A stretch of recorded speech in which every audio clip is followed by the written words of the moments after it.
College voters, they may have had the stereotype of being unengaged in the past, but in recent elections, they turned out strongly. So what does that mean as both parties gear up for next year's presidential election? Our political reporter, Will Keneally, has more. Will? Eric, college voters became a powerful force this spring, helping propel the liberal state Supreme Court candidate to victory. That's something that Republicans are taking a step back on to see how they can address that disparity. Wisconsin is a big problem. That's Cleta Mitchell, a conservative activist, speaking to the Republican National Committee.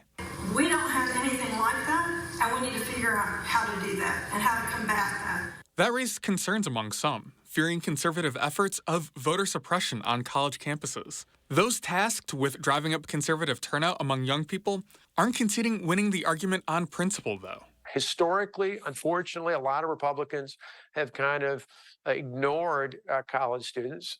I tried to play a focus on that, particularly during my time as governor. Former Wisconsin Governor Scott Walker now runs Young America's Foundation, which advocates turnout among young people. He wants to win on the issues. Talking about fundamental freedoms, about standing up for individual rights, about talking about building an entrepreneurial based economy, one that's built from the ground up. But Walker says he sees an even broader issue with how conservatives are playing to young voters. If conservatives are going to do well in statewide elections in the future, we've got to reach younger people sooner, not just in college, but even in high school and younger, to counter years of liberal indoctrination.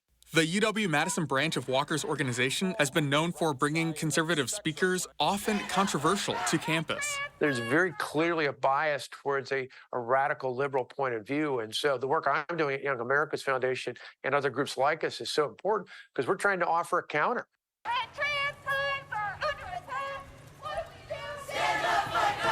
We've been hesitant to get on the college campus because we'll be protested.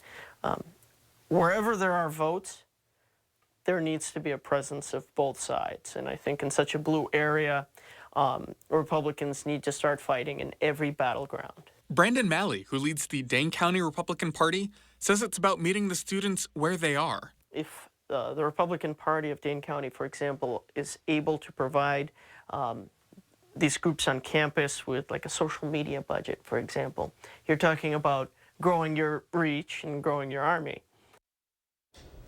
Now, just how important are these college campuses? The Washington Post did an analysis of a handful of Madison voting wards that include campus. Between last fall and this spring, some saw a 10-point swing in favor of the Democrats. Now, we'll link to that up online at channel3000.com.